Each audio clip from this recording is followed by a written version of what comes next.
भारत में 21 नवंबर 2025 से मजदूरों और कर्मचारियों के लिए नियम कानून हमेशा के लिए बदल गए हैं।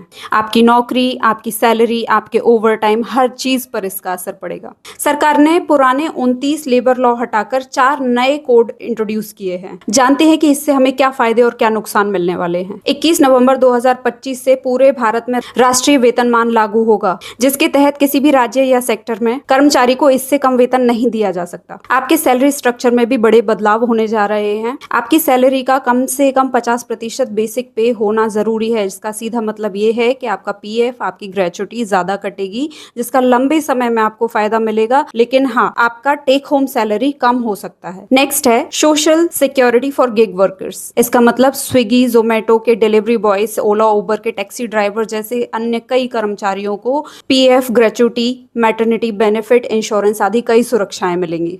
पहले अपनी ग्रेचुटी पाने के लिए आपको किसी कंपनी में कम से कम 5 साल काम करना होता था। सरकार ने इसको घटाकर अब 1 साल कर दिया है, जिसका फायदा कॉन्ट्रैक्चुअल जॉब वाले लोगों को भी मिलेगा। दिहाड़ी मजदूर, गिग वर्कर, कोई भी छोटी कंपनी के एम्प्लॉय, सभी को जॉब अपॉइंटमेंट लेटर देना अनिवार्य होगा। उस लेटर में आपको जॉब की सारी शर्तें, काम का तरीका, सब कुछ मेंशन करना होगा। इसका सीधा मतलब है कि एक जॉब सिक्योरिटी क्रिएट हो गई है। कोई भी कंपनी यदि आपसे ओवर टाइम काम कराती है तो उसे आपके वेतन से दुगना आपको पे करना होगा, जिसका पॉजिटिव इम्पैक्ट आप कॉर्पोरेट सेक्टर में देख सकते हैं, जहां पर कंपनियां रेगुलर आवर्स से एक्स्ट्रा काम करवाने पर एम्प्लॉइज को फोर्स करती हैं। अकॉर्डिंग टू न्यू कोड, जो एनुअल लीव्स आपको साल में 240 दिन काम करने के बाद मिलती थी, वो आपको मात्र 180 दिन काम करने के बाद मिलेंगी। फीमेल एम्प्लॉइज नाइट शिफ्ट कर सकती हैं, लेकिन उनकी सुरक्षा और उनकी सहमति दोनों की जिम्मेदारी कंपनी की रहेगी। इसके साथ ही जेंडर बेस्ड पे गैप, जहां पर महिलाओं को आदमियों की तुलना में कम सैलरी दिया जाता था, उस पर भी एक सख्त रोक लग गई है। वर्क फ्रॉम होम को अब कानूनी मान्यता मिल गई है। इसका मतलब एम्प्लॉय और एम्प्लॉयर के बीच में कॉमन डिस्कशन के बेसिस पे वर्क फ्रॉम होम दिया जा सकता है। 40 साल से ऊपर के किसी भी एम्प्लॉय के लिए साल भर में एक फ्री हेल्थ चेकअप देना अनिवार्य रहेगा। किसी भी एम्प्लॉय की मंथली सैलरी 7 तारीख के पहले देना होगा।